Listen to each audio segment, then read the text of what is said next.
That's not my address. I'm sorry? That's not my address. It's the address where I work. Okay, in Tampa, Florida? Right. Yeah, and you had heard about us through Sporting News. I've never heard of you.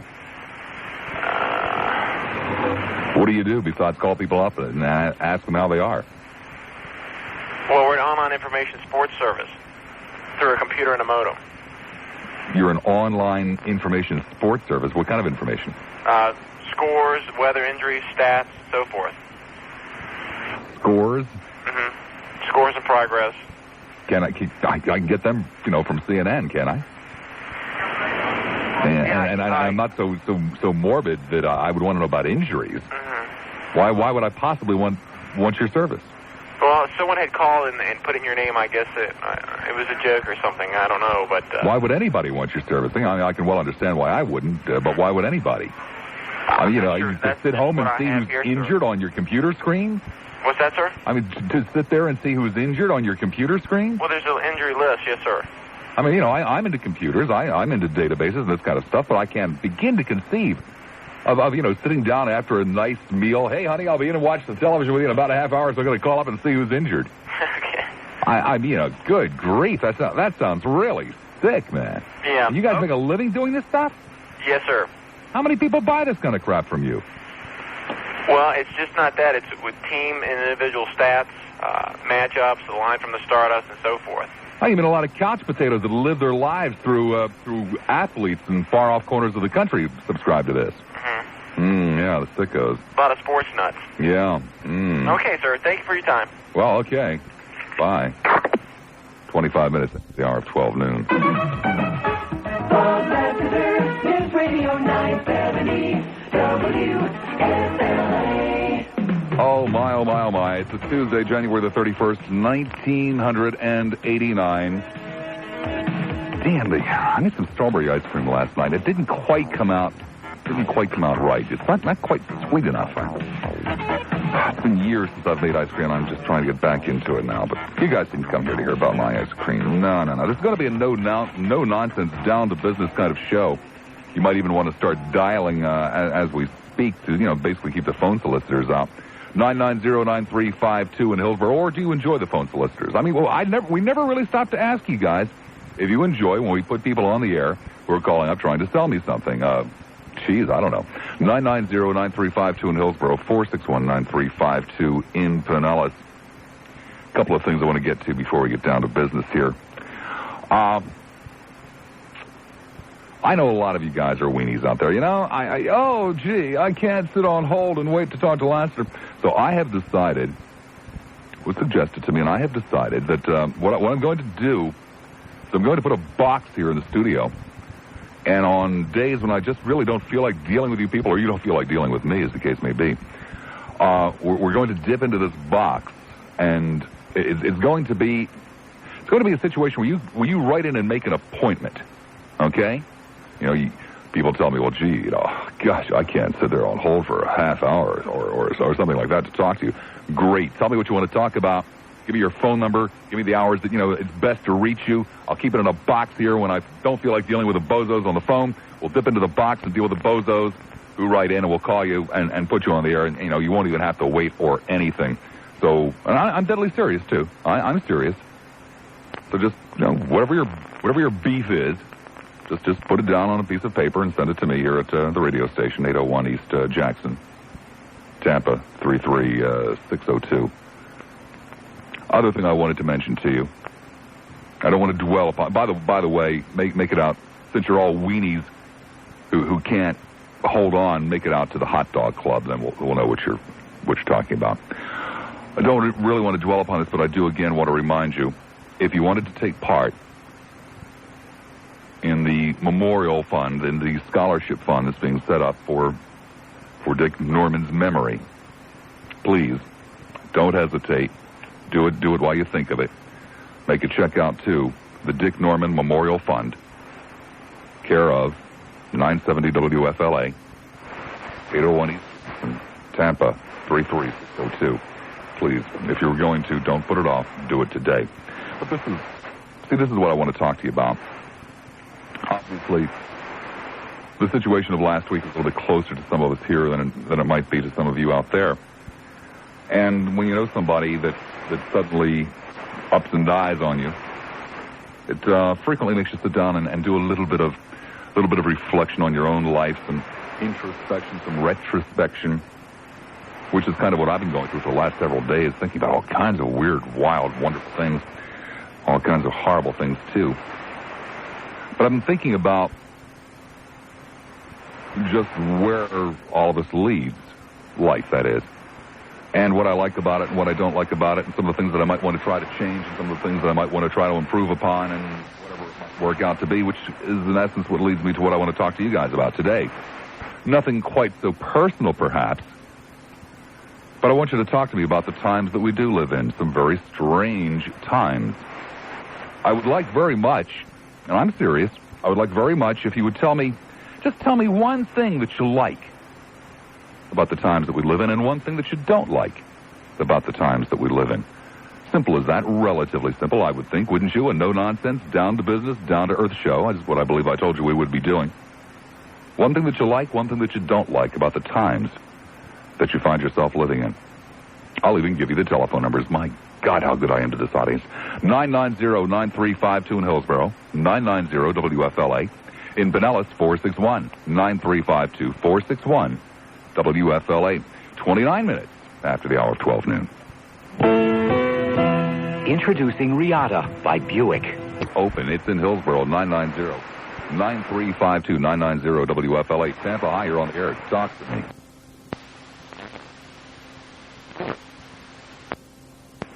I think what makes me happy about life is kind of just a momentary thing. I mean, right now I'm very fortunate. I have a good job. I have a lovely family. Thanks to you and Dick, I'm now what I consider a thinking type person.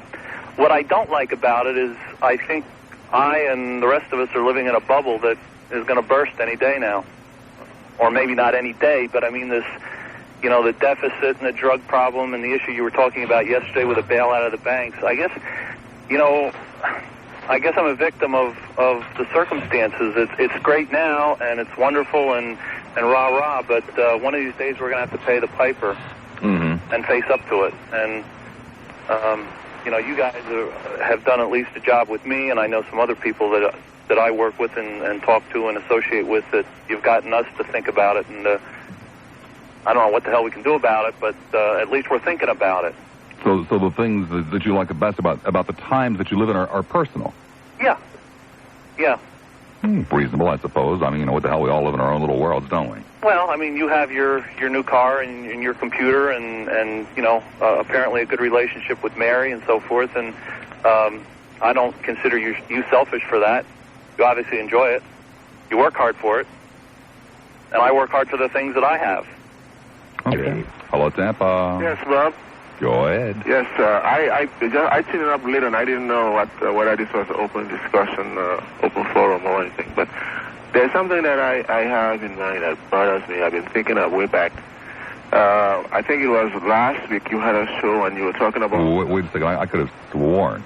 I'm positive I had mentioned very clearly today that we're talking about the times that we live in, what you like about them and what you don't like about them. I'm positive that's what I had said. Oh, well, you probably said that when I said I tuned up late, so I did not hear that. Oh, I see. You just feel as though you just call in anytime you want and chat about anything you want to chat about. Well, gee, go right ahead. No, I didn't mean it that way. No problem. Go right ahead. Okay. Well, if I had to discuss what you were talking about, what I like and what I don't like. Uh-huh. One of the things that first, let me see what I don't like. What I don't like is in America, where everybody seems to think this is the city of gold, that is where everybody can make it. And to see in 21st century, and we have people who live here and still don't have water inside their home, don't have lavatory inside their home, people still living on the street. Well, there may be, but that doesn't take away from the fact that this is the place where you can make it. Oh yes, this is the land of opportunity, my friend. I know it is, but I also think that while it is the land of opportunity, I think the many people who are able and capable to do are still not doing enough. What's that mean? Well, it means we're not doing enough to help the people who are by far less fortunate than we are. Well, what would you like to do? If I could do anything, I would love to do something to help those people.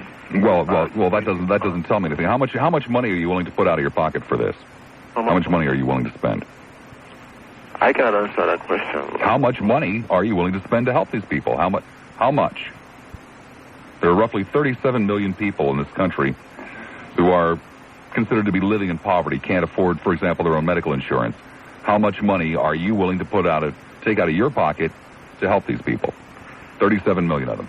Now, if 37 million people... Just give me a figure. How much money are you willing to spend to help these people? Okay, Bob, if you are raising a campaign and ask for everybody to contribute, I'm willing to give $100. $100? You are willing... Okay, $100, by the way, by 100 million. would just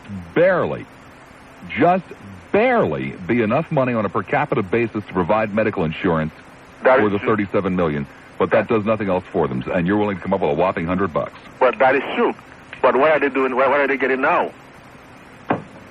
Well, that has nothing to do with. That has nothing to do with what I asked you, sir. Oh, you want to help all of these people out, but you have no idea what it's going to cost. No. And where the hell is this money supposed to come from? I mean, do you realize $100? Do you appreciate that? Let's say a family of 5 that had to kick in an additional $500 a year to provide medical insurance for people who can't afford medical insurance. That family, that $500 might be the difference between them being above or below the poverty level? Rob, that can be very well true. But the point that I think you're missing here is that while now no one is doing anything... Oh, no, wait a second. I'm not missing any points at all, sir. Okay. I mean, please don't be so presumptuous as to assume that I don't understand what you're saying. What I'm saying to you is I don't think you're thinking about what you're saying. It's really nice to say, boy, we should all help. Gosh, golly gum, wouldn't it be great? And I'll be the first one, and so forth and so on. But it is such a monumental task that it's not a matter of helping the homeless.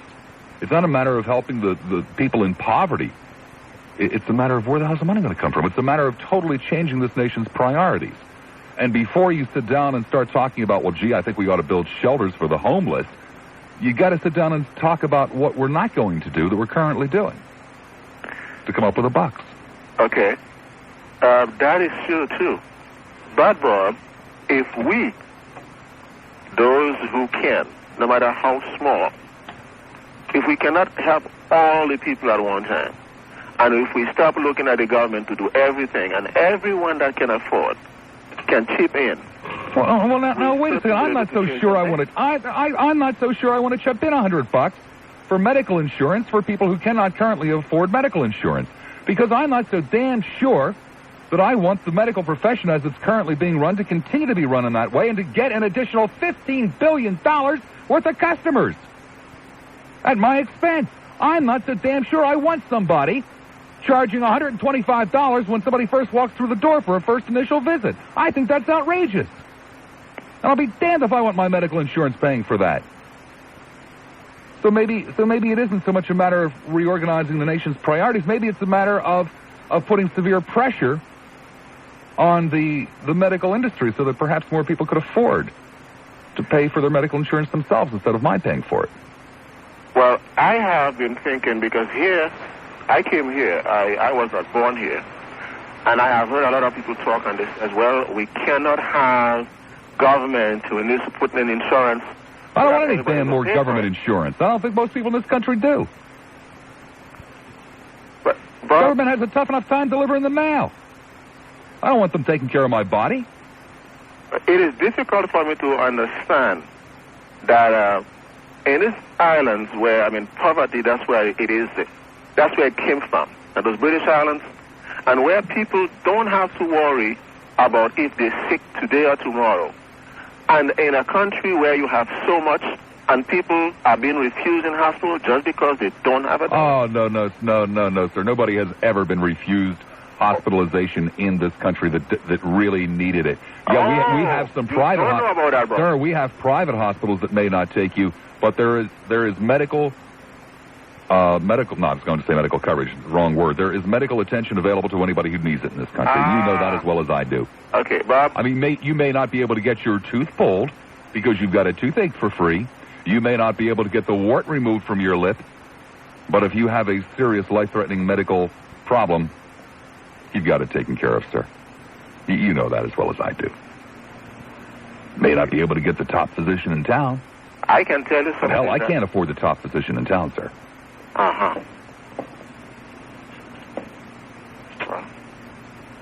Okay? I guess you're right. I know I am.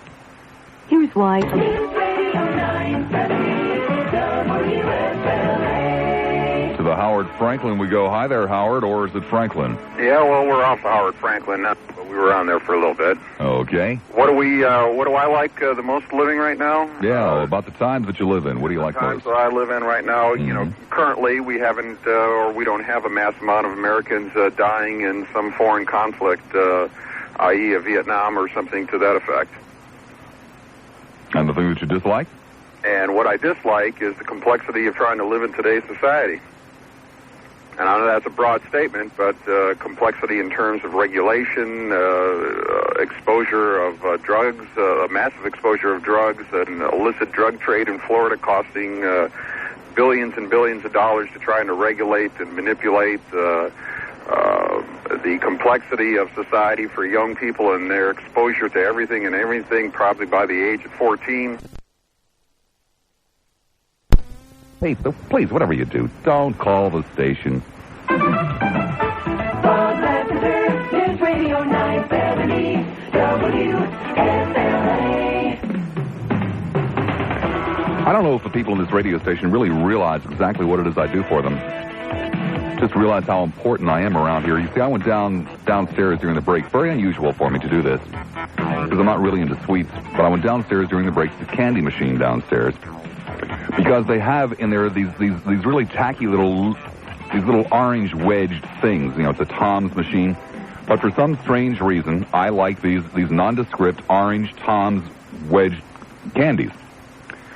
And apparently the guy who tends to the Tom's machine has been here recently, and apparently he had in his bag of tricks one miserable little bag of Tom's Spice Drops that weighed 2.5 ounces or 70.8 grams.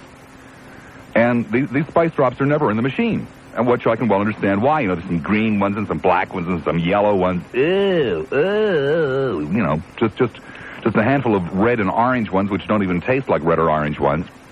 And they are heading up the row where the little orange slices that I want, and apparently everybody else in the radio station wants, because, you know, these things keep on disappearing. Somebody here is buying them.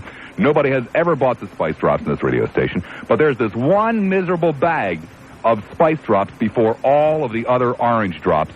I've got 2 quarters. It takes 45 cents. And so I bought the Spice Drops. If anybody here in the radio station is listening to the program, it is now safe to go to the Tom's machine and buy the orange little wedges there. And if any of you had any decency at all, you would take up a collection. I mean, hell, a nickel apiece from 9 of you, right? A nickel. We will see just how much I mean to this radio station. A nickel apiece will get you the 45 cents, and you can go to the machine and buy me the little orange wedges that I so desperately wanted. I did not want these damn Spice Drops. Who in God's name would want these things? This must be the kind of candy that Tom would put in the machine when he found out that he was going to lose the contract, you know? When they're served 30 days notice and they fill the machine with this kind of stuff. I mean, we didn't give the guys 30 days notice, did I? I'm very happy with the Tom service that we get here. You know, it's usually very good. The stuff is fresh. The stuff is, you know, what you expect to get out of a machine.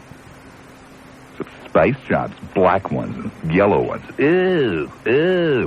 Nonetheless, where were we? 11 minutes now after the hour of 1 o'clock. Welcome back. Hour number 2, Tuesday, January the 31st, 1989. I've asked a question. I don't know what in the hell to do with it at this point. Certainly not getting the response that I'd hoped for, but nonetheless, I'll even give you the telephone numbers. Hillsborough, 990-9352, 990-WFLA. Pinellas, 461-9352, 461-WFLA. Great. 2 people have just dropped off as I gave out the phone numbers. And to Holiday it is. Hi there, Holiday. You're on the air at 970 WFLA. Hi, Bob. Hi. The thing I like about living in these times is the technology that we live with. Mm-hmm. Just 15 years ago, the average luxury item in each home was a telephone answering machine, you know, that you can pick up for $49.95 at Radio Shack these days. But, you know, to look out in space like they did 200 years ago and now be able to look at the pictures of the rings around Saturn and stuff like that, and the computers making life easier. Of course, you know, the computers are also taking a lot of blunt, abusive comments from people about how they're taking over people's jobs. And I see the fact that they are. However, you know, they're creating more technical jobs for people who have to, you know, build them, install them, and stuff like that. And I wonder, I'm a computer fanatic, okay? I mean, I love my little computer. That's my little fantasy world. It's where I go to hide when I can't deal with the real world as I go and sit and play with my computer. But from what I can see around me, from what I can see in my own house, I'm not so sure the computers don't just, you know, make a lot of additional work. You know, then don't really accomplish all that much in the way of helping us. And for some of the things that we are losing to the computer, in the way of privacy, in the way of information that we don't want gathered on is being gathered and disseminated real quick. Sure, the average American doesn't know that his name comes up on a computer at least 7 times a day. 7 times a day, somewhere in this country, his name will come up on a computer. Somebody's checking on him somewhere. You're right about that. We did lose a lot of privacy, and you know, some of the software you buy for your personal computer is so complex that you're going to spend a year trying to learn how to use it just to balance a simple budget that you could use a piece of paper and a pencil. You sound to me like a relatively young man, am I correct? Yes, I am. 28. 28. Relatively young, and with each passing year that goes under my belt, younger still. Let me see if I can't pull a little bit of a rank here on you. I'm 43 years old, okay? Not very old, but not very young either. Yeah. Somewhere smack dab in the middle. Yeah. And I've been up, I've been down, I've been around the block a couple of times. I've been to the county fair, and I'm probably going to go a lot of places that I still haven't even thought of yet. But it's starting to dawn on me at the ripe old age of 43 that some of the simpler things in life, are the most important things. You know, whoa, stop the presses. You might want to write this one down. But it's true. It's true. And for an example, getting back into cooking. My wife and I just enjoy cooking for each other. It doesn't take computers to do that. It takes a stove, a pot, and some ingredients, and a little bit of thought. More conversation, less watching the tube, less going to the movies. I don't know, man. I think we have too many luxuries. I agree with that. My wife and I, we keep our life rather simple, you know. We have... Right, I know, just you and your computer. No, I don't even own a computer. I service computers for a living. My company offers me a PC computer at their cost, but I haven't even bothered to accept the offer because of the fact that I can see what time it is going to take away from my wife and myself. What I mean about the technology that we're living with all around us, is the technology that people are using in industry, such as the space program. You know, this has got some real implications about how the future is going to be handled. You know, it's the Jetsons come true. But at the same time, I do agree with you about the fact that the simple things in life, don't leave your wife a little computer note that says, "I love you, dear," write it on a piece of paper. I do agree with you there. I do enjoy cooking for my wife. Mary, if you're listening, please don't open the drawer on the hall table. Please don't open that. Oh, my God, you shouldn't have done that on the computer, you mean? And I thought I was being so romantic. That's true. The thing that I don't like about living in this time, here they are.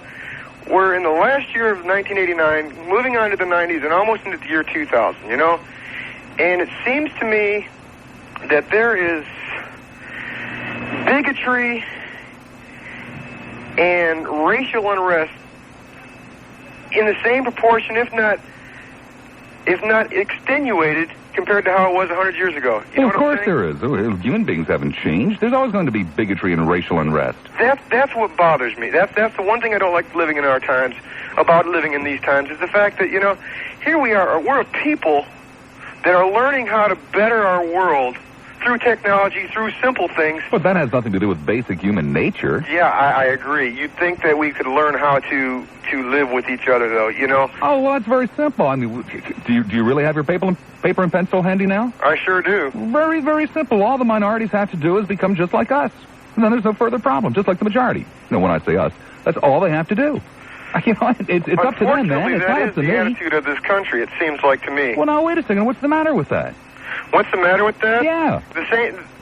We have to be able to concede to them also.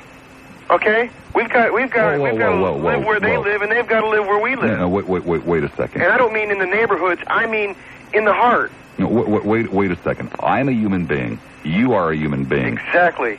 You know, I don't know where it comes from. It doesn't make any difference to me where it comes from. That's a philosophical question for another day. But deep inside me, I fear and resent anything that is different from me. I'm also a very practical man. If there are 500 me's and 200 you's, it's a hell of a lot easier for you to change than for me to change. If it's the other way around, then again, I'm a practical man. I'll change to meet your standards if I'm in the minority. And I'm not so sure that there's anything terribly wrong with that. That's just a fact of life. I mean, why are you going to ask me to do what I can try to train my dog to answer the phone, but my dog can't answer the phone. That's and right. No matter how hard I try to train it, it's not going to change. So maybe I should answer the phone myself and get my dog to go and get my slippers, which she is more capable of doing. I see the point you're trying to make, and I just hope that you can possibly see the point I'm trying to make. Oh, of course I see the point you're trying to make. It's a delightfully naive, simplistic, beautiful point of view that I fear we're banging, and one that I shared probably with you up until 20 minutes ago. and I fear we're just banging our head against the wall. And damn it, I'm sorry, Jesse, but but you better stop talking in rhyme and get go to Brooks Brothers for your suits, Jesse. And I think you're going to make a hell of a lot more headway. Speaking of Jesse, I think that he, believe it or not, with his calling himself Afro-Americans or whatever it is he wants to label himself, setting himself back 5 years. Right. I think he's making it worse because he's saying, okay, we're going to remember our heritage, and oh, by the way, along in that heritage, remember what those white boys did to us a long time ago? Remember how they kept us in slavery?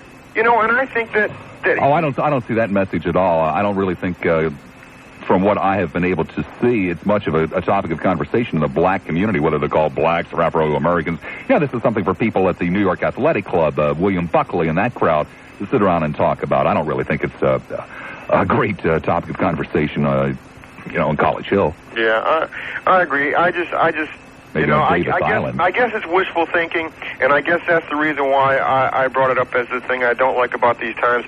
I imagine, like you said, human nature probably will never let something like this get resolved, unfortunately, and that's the sad thing about these times. No, I beg your pardon. There is a solution to it, and the solution is, and it has been demonstrated time and time and time again throughout the world, to let the minority be the one to assimilate into the majority, not the other way around.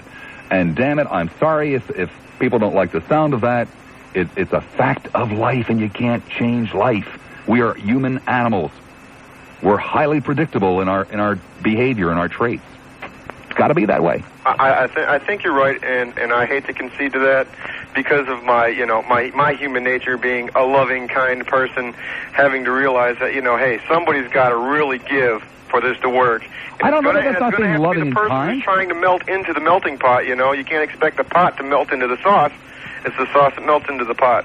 Very good analogy. Thank you. Thank you, Bob. Be good. Any signs whatsoever of the staff getting together and collecting the 45 cents and coming up with the orange wedges? Oh, miserable people down there. Miserable people down there. 990-9352 in Hillsborough, 461-9352 in Pinellas. There's a world out there waiting to rough you up. Your day gets rougher as the day goes by. Then it's time for Jergens Extra Dry. Smoothing out the rough spot. Smoothing out the rough spot. Jergens Extra Dry isn't just an ordinary lotion. It's a therapeutic skin conditioning treatment that helps heal the roughest elbows, knees, and heels. Smoothing out the rough spot. Jergens Extra Dry. Smoothing out the Winter's here. So how do you cope with a tough winter cold? Listen to Dennis Andrews. When I feel terrible, I want something that's going to work quick. Alka-Seltzer Plus clears up my congestion, the pounding in my head, the runny nose. I hate the runny nose, the watery eyes. That's Dennis Andrews for Alka-Seltzer Plus cold medicine. It's a lifesaver for me because it gives me what I want. I want to feel good and I want to look good. And I stick with something that works. Alka-Seltzer Plus cold medicine. Fast, effective relief for tough winter colds. Use as directed. You've got a cold. Your nose is stuffed. Use Duration nasal spray. Fast relief that lasts. Hour after hour after hour. Duration. Up to 12 hours of relief with the longest-lasting nasal decongestant. The one doctors recommend most for relief that lasts. Hour after hour after hour. Duration in spray or tablets because you're better off with relief that lasts. Hour after hour after hour. Duration. Use only as directed. Maxwell House Coffee is celebrating the Super Bowl. Your January 15th newspaper has money-saving coupons and an offer for your personalized Super Bowl mug. And check Maxwell House Coffee displays at participating stores for our NFL Super Bowl football offer. That's the good to the Maxwell feeling of Maxwell House. Only Maxwell House. That's the good to the Maxwell feeling of Maxwell House. Hey, you. Some guys, they have it all. Some guys are just too vague. Some guys, they have them all. Some guys get left out in the rain. Don't wait for something good to happen. Make it happen with the clean, masculine scent of English leather cologne. Some guys have what others want. Some guys have it all. English leather cologne and aftershave. Some guys have it all. The legendary raincoat. Well, a few wrinkles, that never hurt anybody. The legendary cigar. Don't worry, it's not lit. The legendary mind. I think you killed him, sir. It was just a thought. Columbo. The legend returns. Well, there is one more question. Oh, yes. Premiering Monday, February 6th, 9, 8 Central on ABC's Monday Mystery Movie. Got a couple of lines open. They are both in Hillsborough. The number 990-9352, 990-WFLA. Port Richey. Hi there, Port. You're on the air. Hi, this is Nancy Britton calling from Port Richey. Uh-huh. My girlfriend got me interested in your program from St. Pete, and she's the one who brings the cookies and her kids to see you. Oh, okay. I know who you're talking about. Okay. All right. Yeah. Well, I Chocolate-covered pretzels, actually, they were the last time. I'm sorry? They were actually chocolate-covered pretzels the last time. Oh, were they? Yes, Yeah, okay. delicious. Well, you were talking about insurance, and that really got my goat. And that's one thing I don't like about the world we live in today. My husband and I have our own business, and we have a pretty nice home here, which we're mortgaged to the hilt. And I have one son who's 3 years old, and he costs us about $8,000. It took me about 3 years to pay him off, and I'd like to have another child, and I just cannot see with the business. Did you get a payment book with him, by the way? Well, no, I just got harassed a lot. Anyway, I can't understand why people around me that I see every day are having 2 kids, 3 kids, and because they're not married, or because they don't want to make that commitment, or because they don't work, they get whatever they want. But I go and I call up. No, wait a second. You're really painting here with a very broad brush. I mean, please don't put yourself in a position where I'm going to have to sit here and pick apart what you're saying, because you're generalizing now. Well, now, are there people who abuse the system? Yes, there are. But even those who abuse the system are not exactly living a life of luxury that you more. Excuse me. Yes? What's this Peerless Faucet Save-In Style rebate? Well, I'll relate that all Peerless Designer and Demixa faucets now come with an $8 rebate. Well, that's a great rate on stylish do-it-yourself faucets that accentuate. Could you just illuminate that the quality of these faucets is first-rate? Well, then there's no debate. That the Peerless $8 rebate is great. So don't wait. Because Peerless Faucet Save-In Style rebate ends February 27. You mean 28? That's the date. Don't be late. I won't. He is out at the plate. Tommy Lassiter doesn't like the call. I'm sure he's got a few choice words for the ump. Spicy lunch and Pete's chili hot. That's the last time you'll pick the restaurant. Lassiter, I'm sick of your belly aching. I'm sick of my heartburn. I come out to borrow a Rolaids. Get relief. You know how to spell it. Rolaids. You didn't even finish your chili. Sometimes my eyes are bigger than my stomach. Nobody's eyes are that big. You're out of here. Not before I get that Rolaids. Rolaids antacid. Use only as directed. Some guys, they have it all. Some guys are just too big. Some guys, they have a ball. Some guys get left out in the rain. Don't wait for something good to happen. Make it happen with the clean, masculine scent of English leather cologne. Some guys have what others want. Some guys have it all. English leather cologne and aftershave. Some guys have it all. Well, Now, are there people who abuse the system? Yes, there are. But even those who abuse the system are not exactly living a life of luxury that you might imply when you say they're getting everything that they want. Well, all right, but what I'm trying to get to is, the point is, we work for a living, and I have gone to see whether or not I could get a little bit of that help because I cannot afford to come up with the money that the hospital wants me to come up with. Mm-hmm. And they just flat out refuse. And you're right to bring it up, and you're absolutely correct. It is wrong. Of the way that we are set up in this country, we absolutely discourage middle-class families from staying together. We discourage them from forming. We discourage them from continuing to exist. And you're right, and it's wrong. It's dead, dead, dead wrong. Yeah, my husband, he gets so upset because of the fact that he's out there. He has a lawn service, costs a lot of money for the equipment, and half the time we can't get paid for the jobs that we do. Mm-hmm. And, I should be able to claim some of that. Well, look, I did this work for this person but didn't get any money back from him. But here is the real problem. You're blaming the wrong group of people. You're right that there is a serious situation in this country today that makes it more and more difficult for a young middle-class family to exist. But you're blaming the wrong group of people. It is not the relative handful of people who are getting government checks. Right. I'm not too happy about that either. I'm real unhappy about it. But where the real problem is, the reason that your medical insurance is so outrageously high, the reason that, the cost of real estate is so outrageously high, it's not the lower classes, it's the upper classes who are speculating with the basic needs of a family. Right. Shelter, food, transportation, medical care. These things are all being speculated with amongst the wealthy, driving the cost up. That's where the problem is. That's what we have to stop. Right, I totally agree. I don't want you to have to get a government check to pay your medical insurance. I think it should be low enough that you can afford it. Okay, now here's another thing if we want to talk about insurance. Because of the fact that with my first son I had placenta previa, which is a serious condition, and the fact that I had to have a cesarean section, when I try and get insurance for me to be able to afford the insurance coverage, for me to even get someone in the door, every person I've had come to my dining room table and sit here and tell me, you have to prove to our insurance company that you can deliver a child 100% naturally before we'll even take you.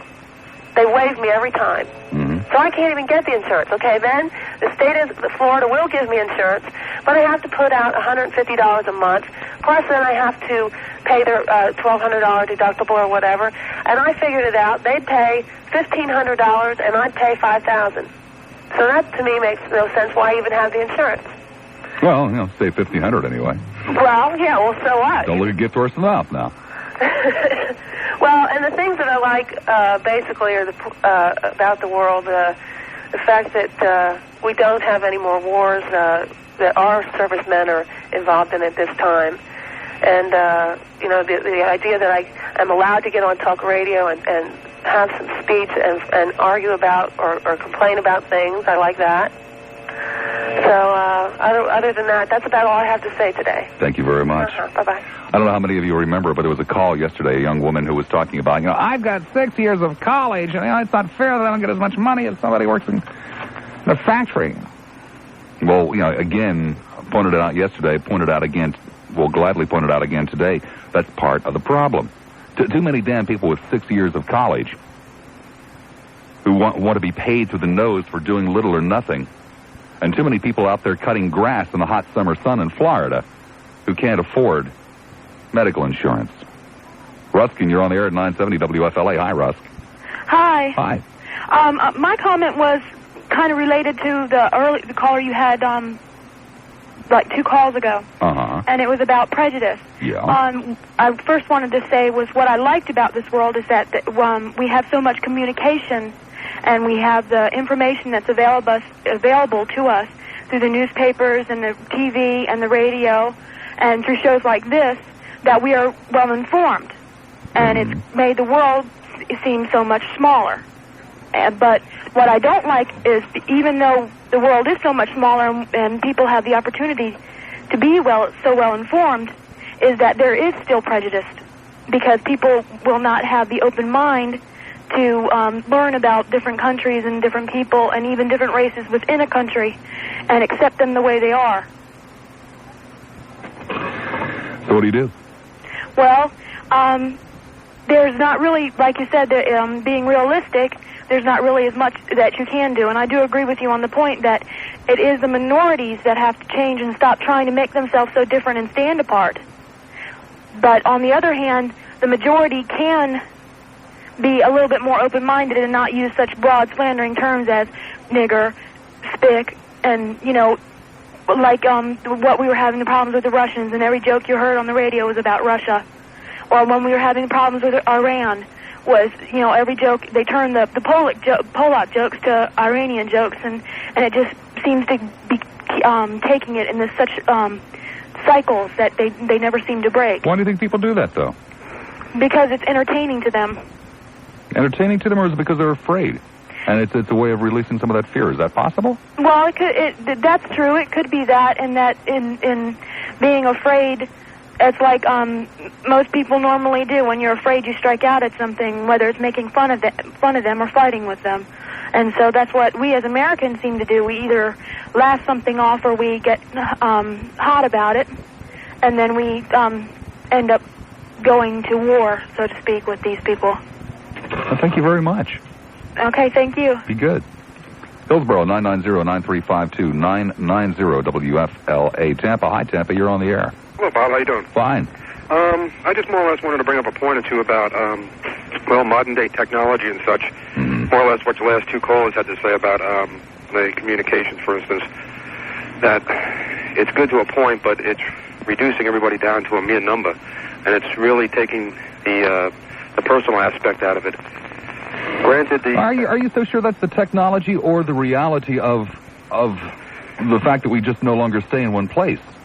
Well, the one caller mentioned that the world is getting smaller. Well, that's been the old expression because, we have faster communications. We have just faster ways of communicating with people by and large. But it's just taking the personal aspect out of it. I'm not so sure that that's the machine's fault, though. Well, as much as it is the fact that we just don't stay put. Well, maybe the technology is getting ahead of us. I mean, if we all stayed put, if we all still lived on the same block where we grew up, it wouldn't really make any difference that we all had computers or that we all had telephones or that we all had televisions. It's not the machines that have caused us to stop knowing each other. It's the fact that we keep moving. Well, that's true, but I'm just looking at the aspect of, say, up until like 15, 20 years ago, where the small pocket calculator or the little calculator watch was the greatest thing in the world, and now you can get them for $3 at McDonald's or something. Every time I get together with a friend of mine, we marvel at the $375 that I spent for a 4-function calculator about 12 years ago. And how it took $4? Well, worse than that, it took 4 adults almost 2 days to figure out how to use it. It was just fantastic. But I guess just basically the bottom line is that maybe we're getting ahead of us. Well, the technology is getting ahead of us, and that's going to be, to me, maybe the downfall of what we know today. I don't know, but it's the small world really isn't the good aspect because for instance, we can see wars now where we didn't see them before.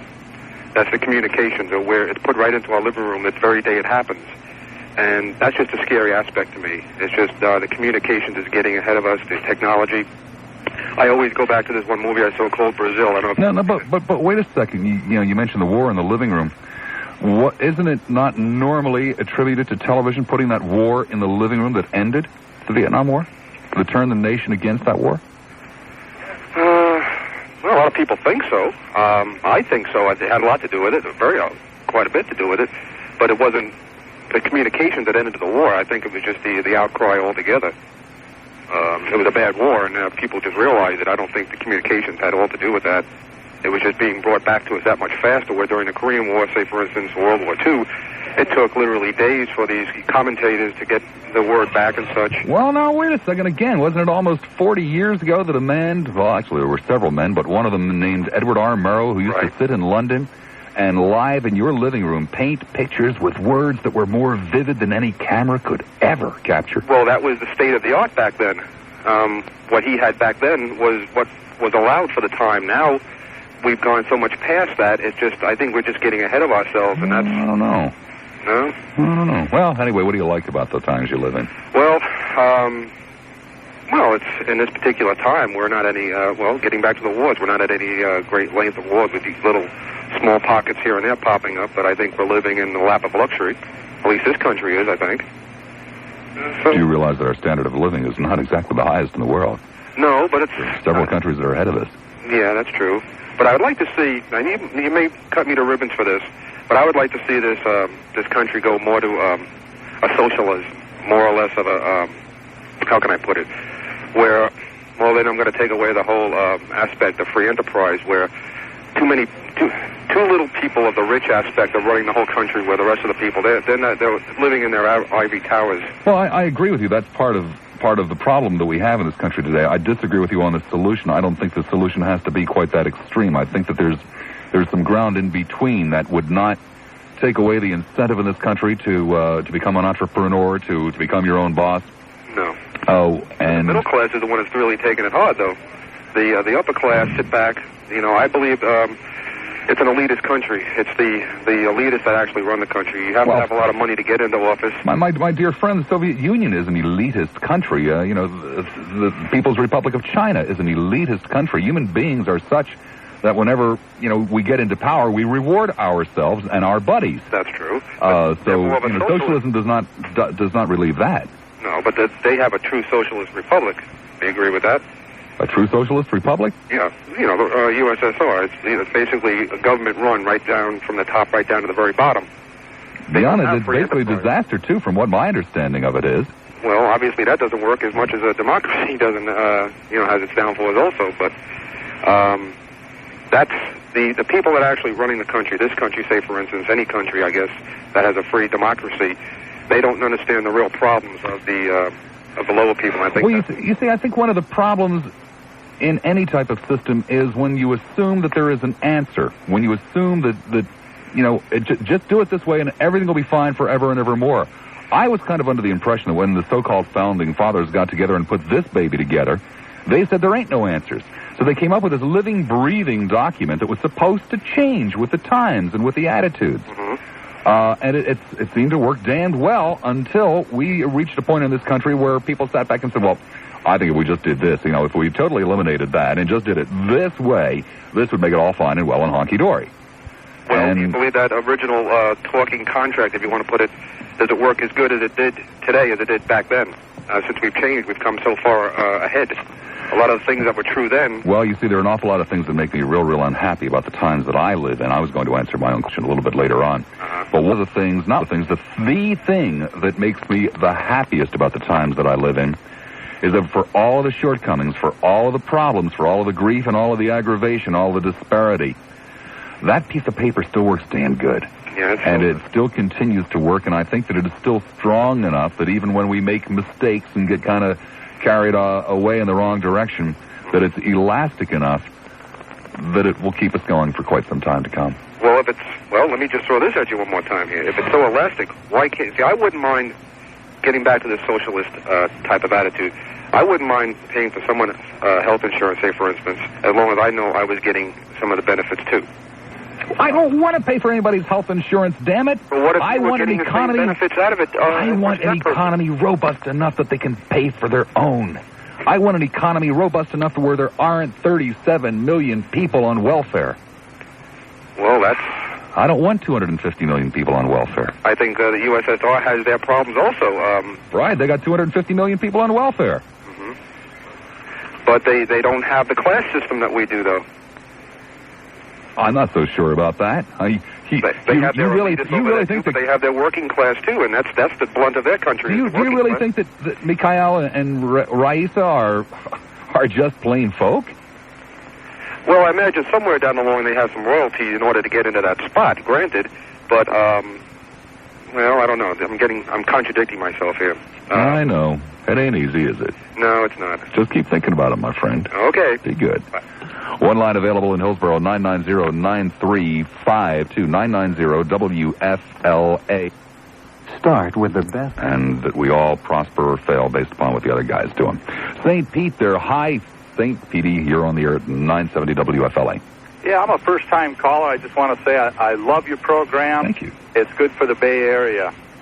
I travel all over the state of Florida, and I was down in Miami at the time of the riots, and we heard people talk on the news at nighttime how they want jobs and they want people to come back into Overtown, into Liberty City, and they want people to rebuild their city for them.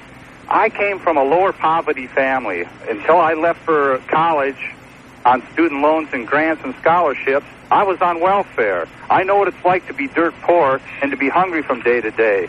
Well, I always told myself when I was a little boy that I'd work my butt off to get out of that situation. And I did. I worked hard, and now I'm at the age, I'm almost 30 years old, and I have my own business. Thank God. Through God's blessings and good health, I've been able to do that. We're all put on this earth for a reason. Granted, we have to help each other, but you can't help anybody else unless you help yourself first. I had an excellent solution for those people in Overtown. They wanted jobs. Wait a second. Which people? Most people in Overtown work. Well, a lot of them, as you well know. What I saw on the news. Well, most do. Huh? Most do. Okay. Well, let's leave the people that do work for a minute out of it. Let's talk about the people that don't work or don't want to work. They want society to hand it to them on a silver platter.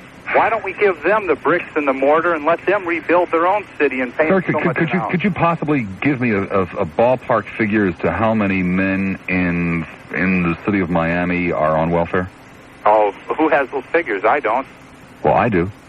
All right. 0. Okay. Not one, sir. There is no welfare in the state of Florida for an able-bodied man. There is no welfare in the United States of America for an able-bodied man. There is no welfare, sir, in the state of Florida for an able-bodied woman without dependent children. None. There is no welfare for able-bodied adults without dependent children. None. So where are all these people, sir, that you spoke of in Overtown who have their hands out and want even more? Where are they, sir? They were on the news. They were on the news, oh. Where were you? Instead, seeing what doesn't exist. I think, sir, that perchance you feel as though you found a friend in what I said about how the minorities must assimilate into the majority. I fear that you misunderstood what I said, sir. That was not a racist comment. It was not a bigoted statement. It was the statement by, maybe a rather naive young man who wishes that the world would work a little bit better than it does, but it was not the kind of statement that would come from somebody who would paint pictures that don't exist about those people in Overtown. Those people in Overtown, sir, happen to be human beings. And those people in Overtown, the majority of them, sir, happen to work and pay their way and pay their taxes, the overwhelming majority of them. And yes, sir, I appreciate that there are unfortunately a lot of thugs that also live in Overtown that take advantage of a situation to break into a liquor store or into a grocery store or into any kind of store. Hell, they would have probably stolen tombstones had there been a tombstone store in the middle of Overtown, just because that's the mentality of a certain criminal element. But to paint an entire group of people, sir, that live in a neighborhood as those people, well, and to imply... I didn't mean it as a whole group of people, as you just stated. Oh, sir, you did mean it, and you got caught at it. Tough luck. Late, you're on the air at 970 WFLA. Good afternoon, Bob. Good afternoon, Lake.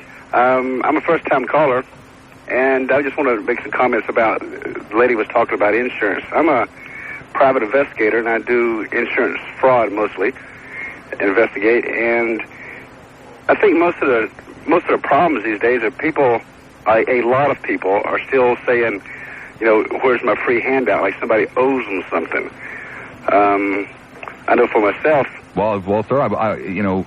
I'm not talking about people. I'm talking about everybody. Well, I was going to say, if you're willing to say everybody, then I'll agree with that statement. Everybody. Yeah, that's right. It's not a particular race. It's not a particular type of individual. It's just everybody's mentality these days is what can I get for the least amount of trouble. You know, everybody wants to sue everybody. I mean, it's just getting absolutely ridiculous. The majority of things I watch, you would be amazed at people collecting money and sitting around the house. I mean, and able-bodied people, you know, that has a job and just don't want to work it. You know, I see a lot of people. You know, it just drives me crazy trying to figure out, well, why are these people collecting money? And you know, I see them taking a motor out of a car. You know, they're breaking their backs. You know, and they go back inside the house and they collect the money. I've been led to believe that what you tell me is the gospel. And I think if everybody... I've known some people who had no qualms whatsoever with collecting on their insurance. Yeah, I mean, I don't mind paying for my wife and my insurance. I don't want to pay for anybody else's. And I think that's the majority of everybody's thinking these days is, what can I get? Who can I sue? You know, and if they stop doing that and put all that energy that they wasted towards them getting ahead, I mean, they're going to get ahead a lot faster. You know, I just thought of a situation where I think probably everybody listening to the show can identify with, because everybody listening to the show probably knows at least one person that has done this, a good buddy, a good friend type of person. Absolutely. Unemployment insurance. How many times have we known somebody, or frankly even perhaps ourselves, known somebody who was laid off, whatever, sat back and said, hey, I got me 26 weeks vacation. That's right. And make little or no effort whatsoever. And these are our good friends. These are the same people, you know, same people we go to church with, bowl with, whatever it might be. Same class of people. These are not people that live in Overtown. That's correct. These are not usually people off of the boat from Ariel. They're red-blooded Americans. The average apple pie eating American. That's right. The average fella down the block is going to stick it to somebody because he's getting tired now. He don't want to work for a while. Well, unfortunately, you see, there's only one way to stop people from being cheats with the unemployment, to stop people from being cheats with their insurance, as you're talking about. There's only one way and one way alone to put an end to that. It's not jail terms. It's not legislation. It's for guys like you, guys like me, gals like who call up on the show, listen to the show, for us all to just turn our noses up in disgust. Absolutely. At the next instance that we run into this with a friend.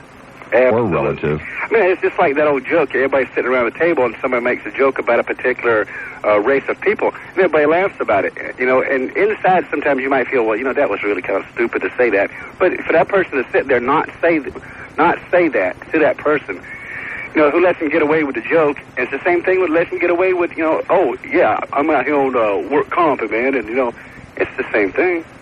Sure is, and that's the only way to stop it, my friend. I thank you much. Thank you. Be good. At 9 minutes before 2 o'clock, Tampa police say if you leave a cookie trail, you're a crummy thief. Millions of dollars being offered as a reward for any live American POW. And a rescue after an avalanche in Colorado. These stories and more at 2. Don Myers, News Radio 970 WFLA. Everybody likes a good party. But have you thought about what makes the perfect party? It all comes down to the right mix. Good friends, good refreshment, and good judgment.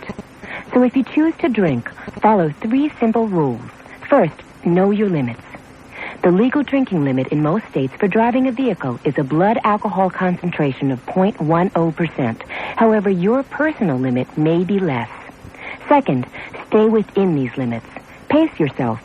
Remember that food in your stomach can help slow the absorption of alcohol into your bloodstream.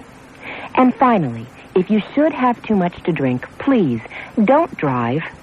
Have a friend drive you home, take a cab, or stay where you are. You don't have to give up your social life to be socially responsible.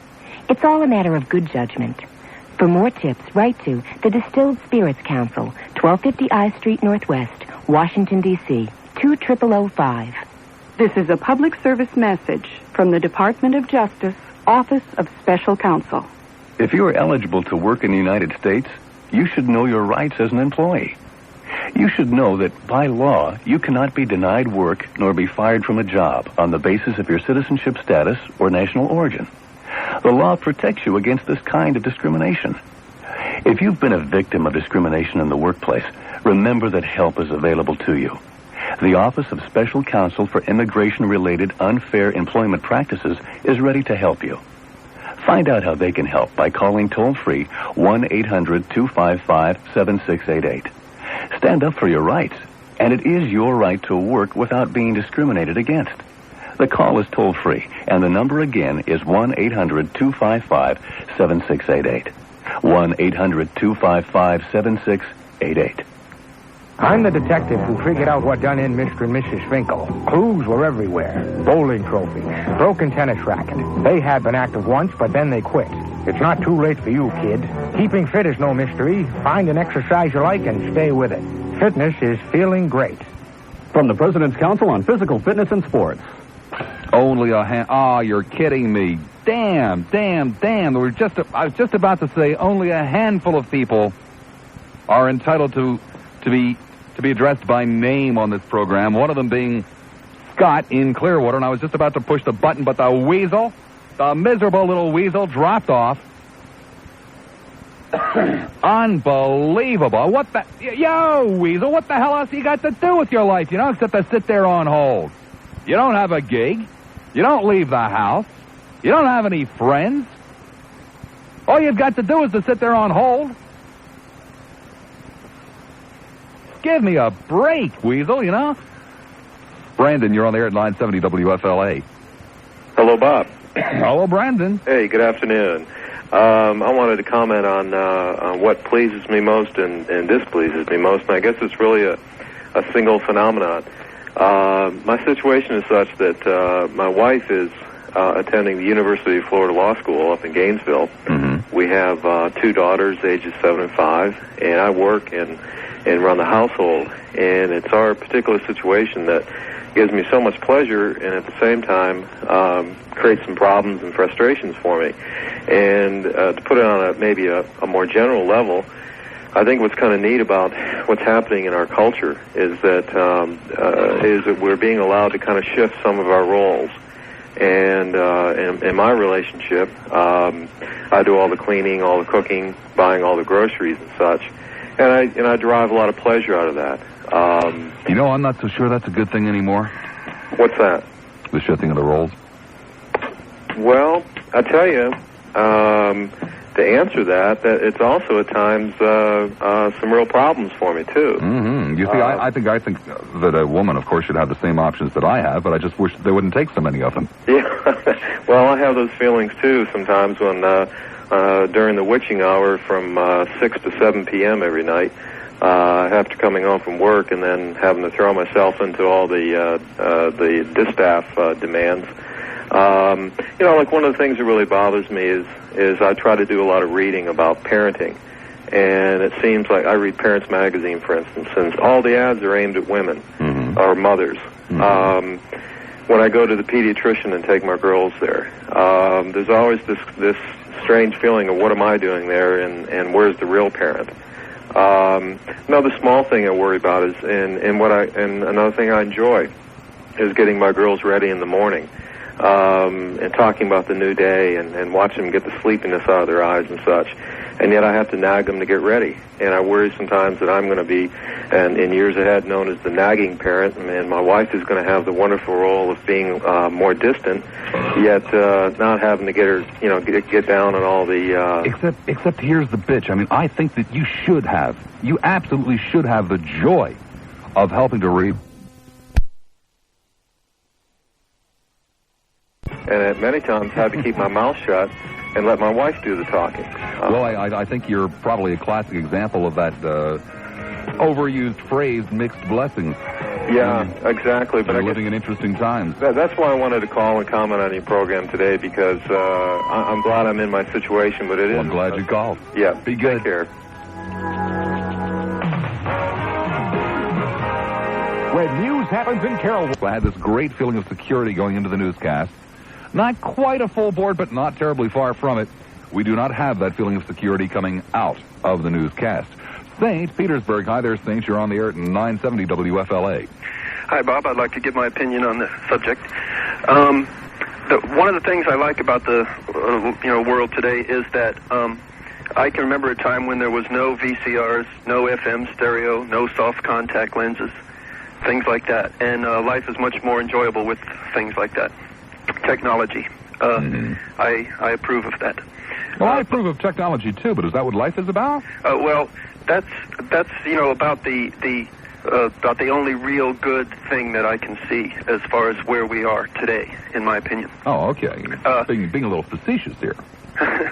Now the downside is every time I hear a newborn baby cry, I don't hear a newborn baby in a bundle of joy. I'm hearing another nail in our ecological coffins here, because this planet is way too overpopulated now, and no one seems to be able to get a handle on it.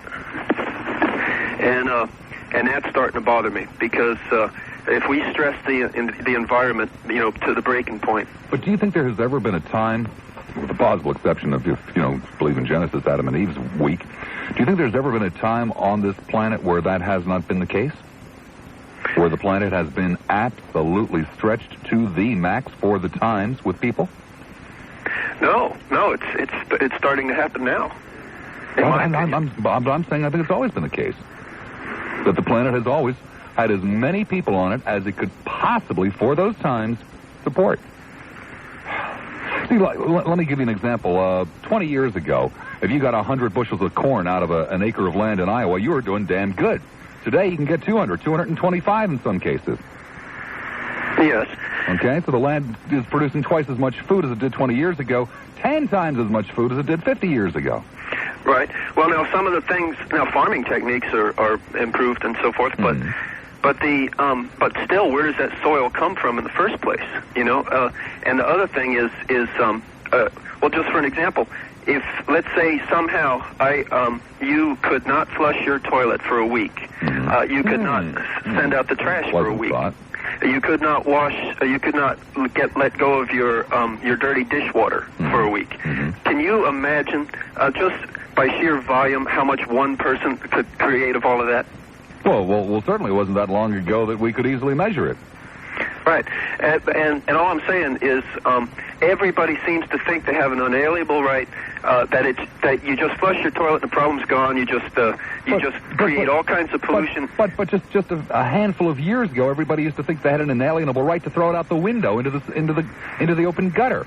But man, technology, call it whatever you want, grew along with the problem. And first of all, we covered up the sores and just kind of let it drain down, and then we figured out ways to reprocess the waste. I think that we have always been to the absolute max populated. We have always been populated to the absolute max on this planet, I think. Well, we've never reached the population we're at now, and all I'm saying is the seas are being fished out. What I'm trying to say to you is we're. Don't you think we're pushing our luck? I think we've always been pushing our luck, is what I'm saying. Not being understood. Well, yeah, I mean, sure, we conquer all these new frontiers, these new challenges that come our way, right? Is that what you're saying? Yep. Okay, but now myself, okay, let's just say we can feed everybody. Let's say the population doubles. Would you want to live on a planet that's that crowded? We have never been able to feed everybody. We're not able to feed everybody today. We never have been. When we had 1 billion people on the planet, we couldn't feed them. Now we have 5 billion people on the planet, we still can't feed everybody.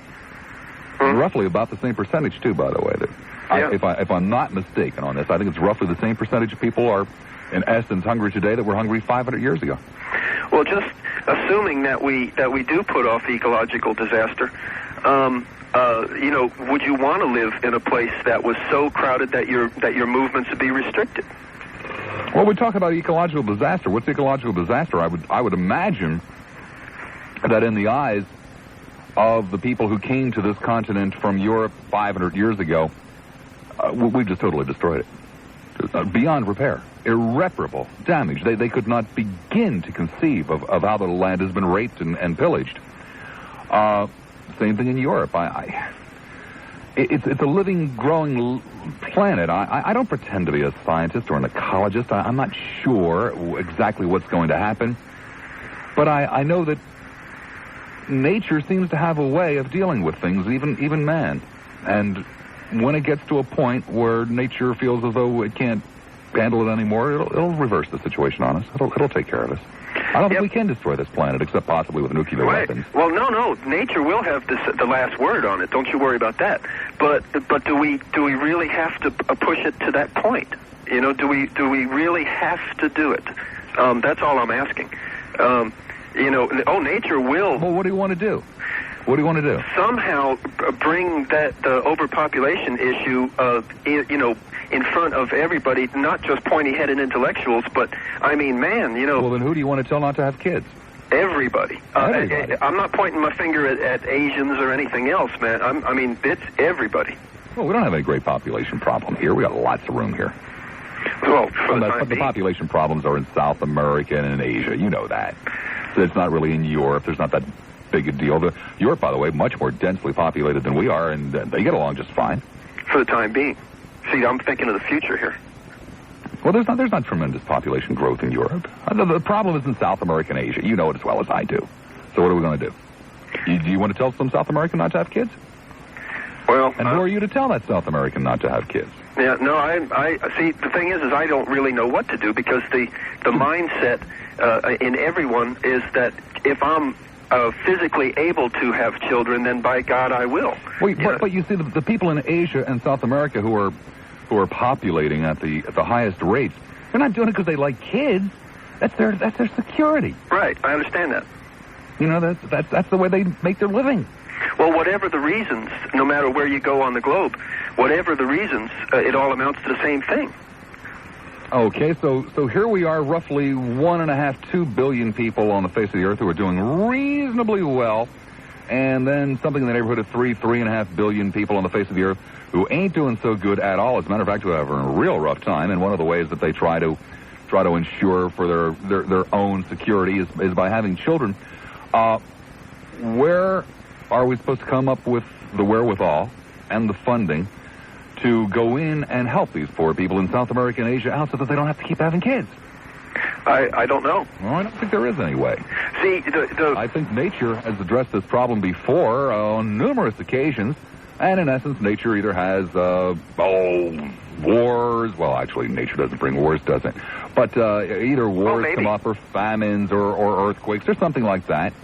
And maybe it's kind of a waste of time to sit around and intellectualize about it. Well, the housewife in India has the right, she feels she has the right to go out and cut firewood for miles and miles around, and millions of them are doing it. So they're, they're getting defoliated over there.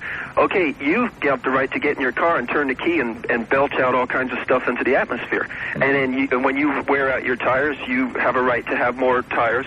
You have a right for more motor oil, more gasoline. So, I mean, all I'm saying, is we're all guilty of degrading the environment. And the more and more people, let's say you have some kids, and they feel they have a right to have a condo on the beach. Well, all the condos are full, so we just take an unpopulated stretch of beach, the last one in Florida, and build condos on it, because your kids feel that they have the money and the right to have a condo on the beach, Does that make it right? Well, no, it doesn't make it right, but I have every confidence in the world that at some point, probably well within my lifetime, there will be a storm that will come back and give us a lot of open beachfront again. As for that woman in India, there's not a hell of a lot I can do about it, one way or the other. If she is stupid enough to go out and take all the firewood from around her house and leave herself with nothing, there's nothing I can do. I can intellectualize about it till I'm blue in the face, but it doesn't change anything. Mm-hmm. All I can do is to make things as pleasant for myself, my family, those immediately around me as I can possibly do. I can't worry about everybody on the planet. Well, I wish I could, but I can't. It'll come home to roost. Don't worry. It will. Maybe not in your lifetime, but it will. I guess that's just the way it was intended to be. I think so. Because we are mammals, and mammals cannot control their own numbers. Something else has to do it for them. I mean, I don't want to live in a land, I don't want to live in a world where I'm told whether or not I can have children. I mean, what more basic human right is there? I don't want to live in that kind of a society, do you? Well, considering the alternatives, we better start thinking of something. Because the alternative isn't going to be nice when it happens.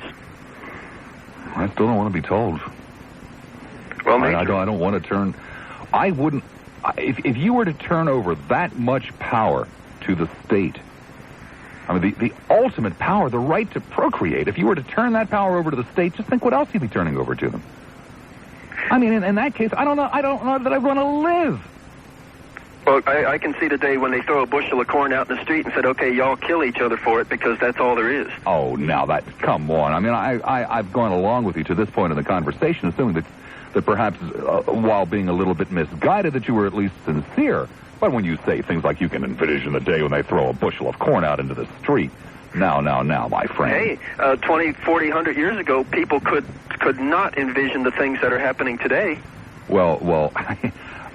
Crack cocaine and stuff like that, you know? I beg your pardon, sir. Cocaine has been a big problem in this country for hundreds of years.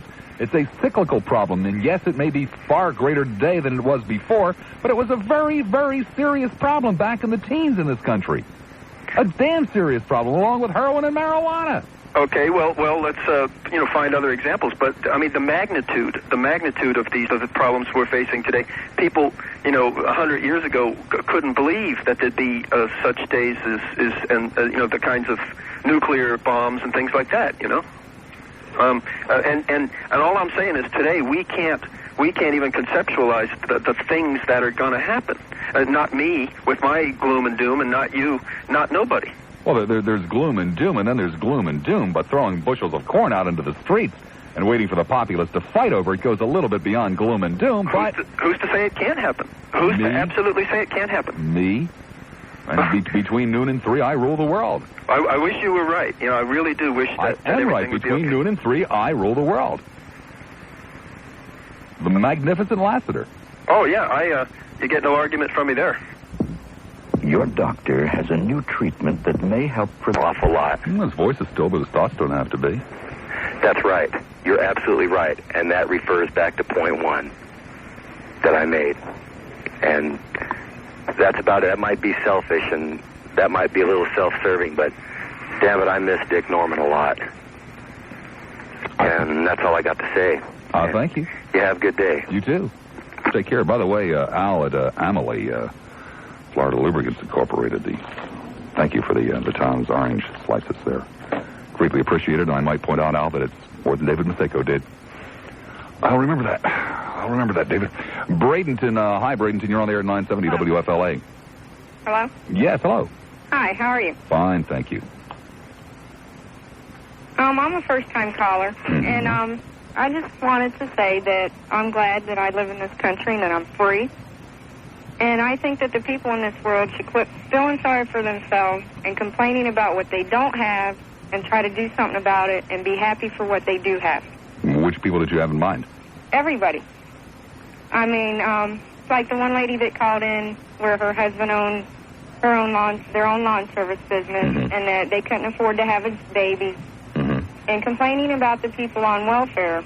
There's a lot of people in this world that don't have no choice. I mean, 3 years ago, I made a decision in my life to have a child. I was divorced, and I already had a son. And before she was born, I had everything paid for. Everything was fine. I was well on my way to being financially secure and everything. My daughter was born with many critical problems, and the bottom of my world fell out, and I lost everything. And, eventually, my daughter now receives an SSI check every month. But I'm not in the position that I am taking from the government what I don't need. And I just want to say that everybody on welfare is not, taking what they don't need. Well, I think a lot of people might ask you just what gave you a right without really having the financial aspects totally secured to have an additional child in this world. Okay, well, before I made the decision to become pregnant, I was financially secure. But when you're talking, my daughter has five major heart defects. Well, you couldn't have been financially secure because you apparently didn't have enough health insurance to cover any eventuality. Oh, no. Okay, when my daughter was born, the insurance that I had after 5,000, they paid 100%. Okay, but my health insurance was through where I worked, and last year they sold out, which in return the insurance was changed. Okay? I mean, my insurance still pays 80%. Okay, and through the SSI they pay the other 20%. But what I'm trying to tell these people is that it can happen to anyone. Well, I appreciate that. I think most people do. Yeah, I mean, they just, be happy with what they have. Be happy that they have healthy. But I think you quite misunderstand if you want to refer to that specific caller. That specific caller wasn't so much bitching and moaning about people getting welfare. That particular caller was talking about the outrageous cost of insurance. Oh, yeah.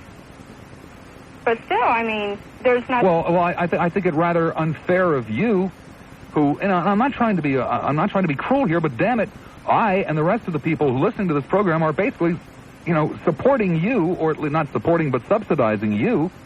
And I think it rather unfair of you, and a little bit thoughtless to complain that someone else is pointing out that, damn it, I'm trying to work, but I can't even afford insurance. I'm trying to pay my own way, but the costs are so astronomical, and there's nobody to help me.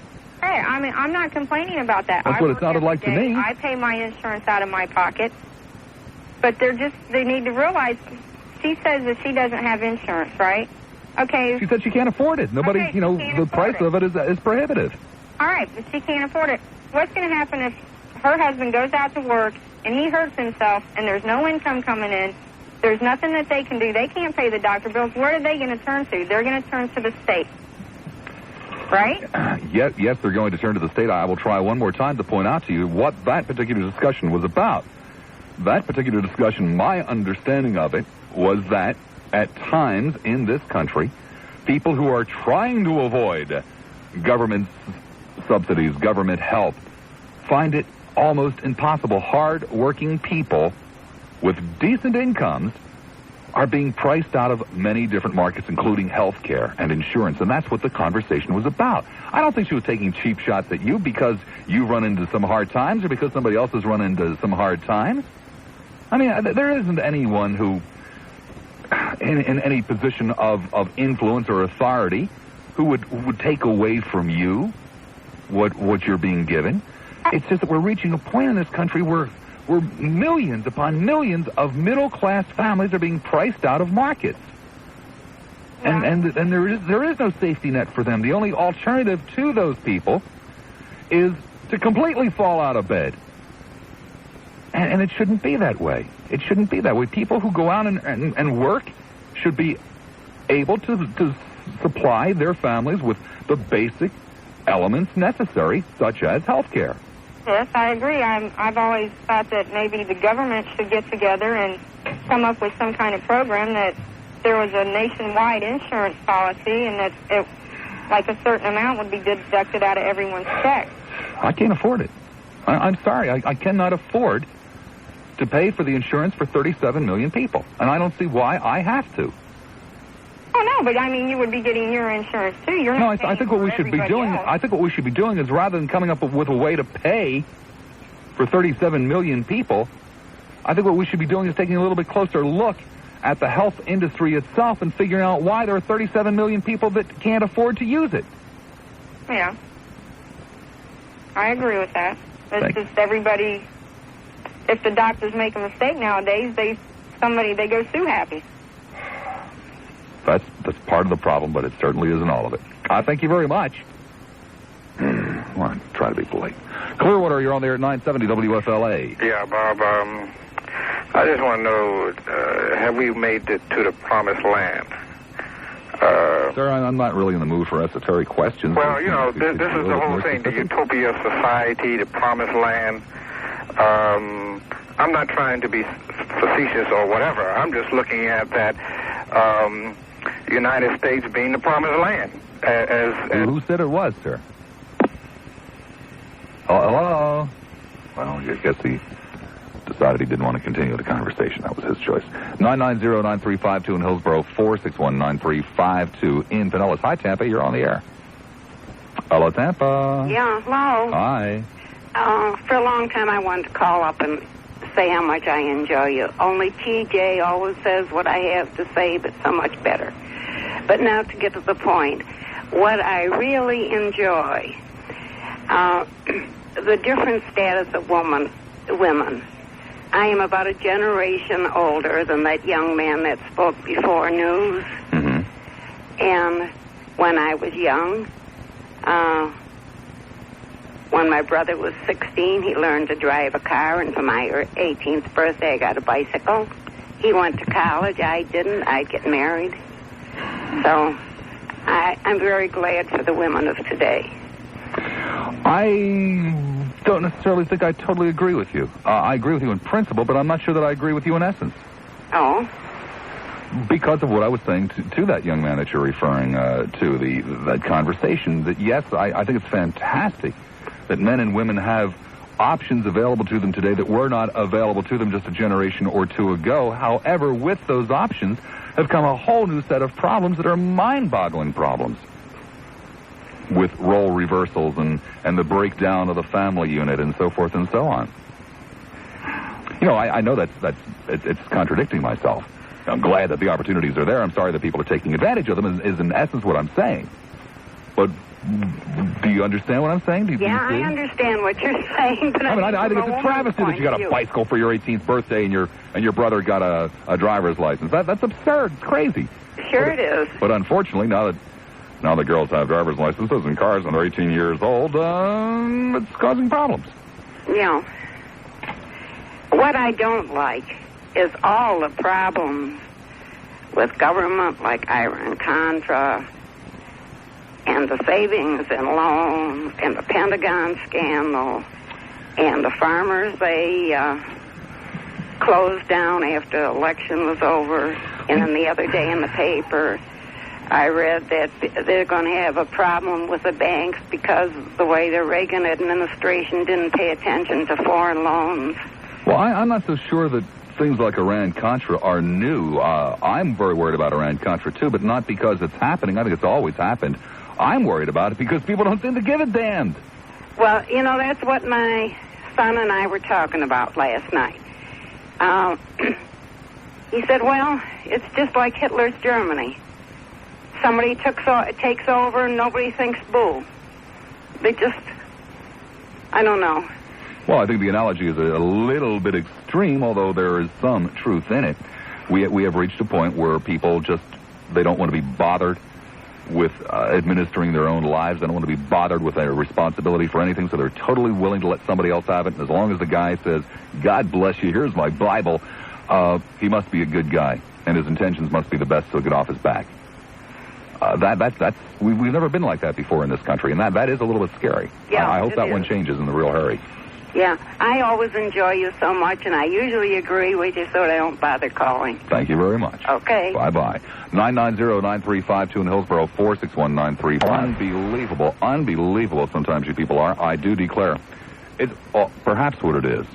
Perhaps what it is that this is one of those shows, and it happens every now and then, this is one of those shows where all of you good folks out there who think you just know for sure where the hell Lassiter is coming from, and that Lassiter is this and Lassiter is that, and so easily labeled, find out that really Lassiter's a pretty damned old-fashioned kind of guy, that maybe you aren't that far apart with, but you just get suckered in time and time and time again and don't sit down and listen to what it is that I have to say. This past week has really been amusing. I have received 3 different letters, and they were definitely different letters. All of them started out the exact same way. All of them, surprisingly, were about the same length, 2.5, 3 pages, and all of them concluded the same way. The first 2 or 3 paragraphs in all 3 of these letters from different people, different parts of the Bay, all started out by saying, I really used to like you, or words to that effect. But recently, you have become this, you have become that, you brag too much about that, I can't stand it, I'm not going to listen to you anymore. That was the first 3 paragraphs, and then the remainder of the letter was on Ted Bundy. And all 3 letters listened to a program that I did talking about the carnival atmosphere around Ted Bundy's execution. All 3 people assumed that I was opposed to executing Mr. Bundy. All 3 people assumed that I was opposed to capital punishment, which I've told you time and time again I am not. I'm just opposed to the way that you guys implement it. I'd like to see it bigger. But every now and then we have a show like today, don't we? You ought to be ashamed of yourselves. Clearwater, hi there, Clear. You're on the air at 970 pity poo, Clear. Couldn't hold on. Largo, let's try your line. Hi there, Larg. Hello. Yeah. This is Dave from Largo. How you doing, Bob? Oh, fine. I'm enjoying your show so far today, except for that one caller that previously told us that the world's all going to go into a pot of whatever. And well, I think we cleared him up and sent him off to his Grand Prix car wash. He'll be a much, much better human being for I'd like to offer him a euthanasia shot or something like that. I'm sure, he would be one of the first people willing to decrease the population of the earth so we all have more to eat. No, I beg your pardon. He's a very sincere young man. He just hasn't thought about the implications of what he's suggesting. Well, he reminds me of the people who are concerned about the world all being blown up by nuclear bombs. There's not a damn thing that you or I can do about starving people in China. Frankly, there's nothing that you and I can do about starving people on College Hill except to treat everybody with dignity, to pay fair prices for goods and services, to be honest. Exactly. And, that's all we can do. That's right. We can't wear hair shirts for people who are not as fortunate as we are. Mm-hmm. I wanted to comment on what you were talking about earlier. What did we appreciate in the 80s and the last, 10 years is what you're talking about? Well, the times that you live in. For some people, that's a half a century. For other people, it's a blink of the eye. Well, for me, what I really appreciate in the 80s is the technology that we have. And I'm not talking about TVs and stereos and VCRs. I mean, that's just part of it. But, I'm talking more on the medical technology of what we have. I have a son who's 5.5 months. Well, he's a year old now. But at 5.5 months, he had open heart surgery. Now, 10 years ago, he would have simply have died from that. And I think it's absolutely fantastic that we have that kind of technology. And at the rate that the technology is going, we might eventually find some of these answers to these problems that he's talking about. You sound like a rational man, and you sound, I hope, like a man who's going to understand the theoretical dilemma that I'm about to propose to you. I'm delighted that your son made it through the operation, that medical technology was able to keep that boy alive for your sake, and I promise you I am delighted. Oh, yeah. But there are an awful lot of people, and possibly myself included, who might argue with you that we are, in essence, when we do something like that, tampering with nature. That the fine balance, the fine ecological balance on this planet requires a certain amount of trees to fall, of deer to drop over, of human beings not to make it. Well, by the same token, too, as much as we're playing with the ecology and as much as we are doing to damage it, like you said, we're creating a lot of problems ourselves, too, such as heart problems and physical problems and cholesterol and everything else that we're bringing into our diets. So, by the same token, the amount of cures that we're coming up with, we're also coming up with newer forms and more bizarre forms of dying. You understand what I'm saying? I understand where you're leading, but I don't think that you're necessarily correct. What you're saying is that we're living longer, and consequently, we're dying of a greater variety of things. Things exactly. That, cholesterol wasn't that big a problem when you were dropping over when you were 40 because you worked yourself to death pulling a plow. Mm-hmm. It's not like cholesterol didn't exist or the hardening of the arteries didn't exist until recent times. It's just that other things got you first. Exactly. So I think it has its checks and balances. I think it does balance out. Like you said, we're getting old people to live a lot longer, which is playing with the ecology and everything. I mean, go down to Kenneth City sometime, or down to Paso Grill or something, and watch the old people down there. They're getting older and older. But that's the whole problem, because we're not set up to deal with these old people. We live differently. These old people are sitting in downtown St. Petersburg, abandoned and alone and miserable in many cases. And is that good? Granted, fantastic. We can now keep them alive until they're 80 or 85 with almost routine frequency. I've been listening to some of what do we do with them? I've been listening to some of these programs that come on, and these people talk about, should we repair the old people? Should we make them live longer? Should we give this person a heart transplant or that person a heart transplant versus an older person, versus a younger person is what I'm trying to say. And, I sometimes wonder, if instead of, like, naturally, we are saving babies and everything, and we're giving them chances to live where years and years ago they were dying. But like you say, we're allowing older people to live much longer, and we're actually ending up keeping them alive too long. Well, I'm not so sure that we should be giving anybody heart transplants, because one of the problems that we're having is the procedure, the staff, the facilities necessary are so outrageously expensive that in essence what we are doing is we're making people who are having gallbladder operations subsidize transplant operations.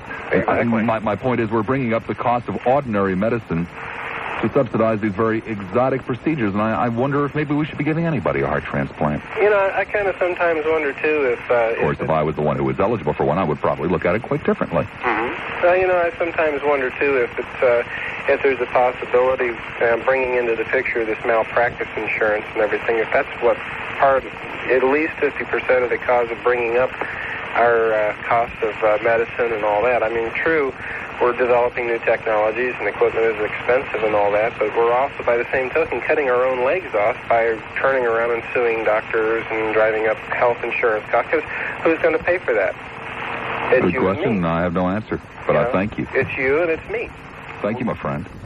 14 minutes now before 3 o'clock. A guy that meant a lot to me, a guy that helped me think, a guy that entertained me, whatever it might have been. Dick Norman and his family decided they didn't want a funeral, they didn't want flowers, they didn't want any type of memorial service. So we here at this radio station would like to keep Dick Norman's memory alive somehow. Life being what it is, most people in a few months will forget the man's name, forget that they ever heard him. That's the way life is. It goes on. It's the way life is for most of us. It goes on. But every now and then you can do something special to help keep a memory alive. We have decided to establish a scholarship endowment fund in Dick Norman's name. If you were one of the people who felt touched by this man, if you were one of the people who felt entertained, provoked, and would like to be part of it, we invite you to be. Please, your contributions can be sent. Checks payable to the Dick Norman Memorial Fund, care of this radio station, WFLA, 801 East Jackson Street, Tampa, 33602. 33602. Clearwater High, Clear, you're on the air at 970 WFLA. Yeah, there's only one thing that amazes me with all the technology that we have today, that you were talking about Dick Norman and that his life could not be saved with all the technology that we have, and I'm just sorry that it wasn't you in the car, you big fat pig. Oh. You, sir, are perhaps the lowest possible scum that could possibly walk the face of the earth. Because you, sir, would try to use a dead man to get to me. You, sir, who have utterly no feeling, compassion whatsoever for Dick Norman or his family, who may, by the way, be listening, would attempt to get to me by using the memory of a dead man. Of all the disgusting subhuman pigs that I've spoken with in the last 3.5 years in this business, sir, I don't think any of them come close to you. I mean, you are not big enough, sir, to lick the heels of anybody that I've ever called a subhuman pig on this show. You're below them. Madeira Beach, your turn at 970 WFLA. I have answers for a majority of the problems with little people. Unions. Lassiter. Yeah? What do you think of unions? What do you mean, what do I think of unions, sir? That's kind of a rather broad question. Well, down here, there's no union for anyone. Well, yes, there are. Except for the big people, like almost yourself and officers. No, sir, I have no union, sir. You don't have a union? No, not in this state, no. Well, right, exactly, that's what I'm saying. Now, these people that don't have health and dental and all that good stuff, if a union would walk in, they'd have that in 6 months. They'd have wages, it would make Florida a much better state. Not necessarily. Well, I've worked under unions, and from the kind of salaries I'm making now compared to unions, it's a whole different ball game. I can barely afford to put food in my mouth with what I'm making, $6, $7 an hour. I can't buy a house, nothing. With a union, I have everything going for me. I get loans through a union. Well, no, I beg your pardon, sir. A lot of people who work for unions earn a lot less than $6 or $7 an hour. It's no guarantee of high wages. The benefits are there. Not always. They fight. Eventually, you will make a good wage. Not necessarily, sir. Termination? You're not terminated? They just don't fire you on the spot because they don't like you or something. Very few people get fired because they're not liked, sir. You'd be surprised. There's a lot of... No, I wouldn't be surprised, sir. I'm 43 years old. I've been to the county fair. You know, I've been around. Haven't you seen unreasonable firings for just no reason whatsoever? Yes, both in union and non-union places. Yes, I have. And in union circumstances, I can't say I've seen it, but non-union, I have definitely. No, I can say I've seen it, sir. I have. All right, Bob. It's no guarantee. It's you're being as bad as the other side with a what appears to be a short-sighted, simple-minded solution to a very, very complex problem. That'll help for the time being until something's done, I would think. Won't do it dancing, sir. It'll make things far worse than it is to just unionize overnight. No, it would bring the place to a halt. It would bring the economy to an absolute halt. It would raise the economy. No, sir. It would bring it to a stop. Well, where do you see a stop? Work stoppages, sir. All these people who think that all they have to do to solve their problems is join a union. No, that's not the answer. They work, though. You work. You have to work, of course, or you're not. Well, sir, if you're not willing to strike, then your employer's not going to bargain with you and give you all of these things, is he? Striking? Yeah, they're striking. I've seen right. striking. Well, sir, if you're not willing to strike, your employer's not going to suddenly start paying you a hell of a lot more and giving you all kinds of bennies. Of course, they're going to get... Yeah, but they will strike, and they do get... Oh, and what happens when you strike, sir? You get what you hold out. You don't get paid, your employer doesn't make a profit. And so he needs you back. Well, maybe. Maybe, of course he does. No, he doesn't. Yeah, he goes out of business. See, the problem he can hire other people, sir. The little people don't want he can hire other people. The little people don't want the union. No, sir, the problem is that you don't know what in the hell you're talking about. That's what the problem is. The problem is you think there's a nice, easy answer to everything. There ain't. Isn't. The problem. No, sir, on this show it ain't. Thanks. Bye.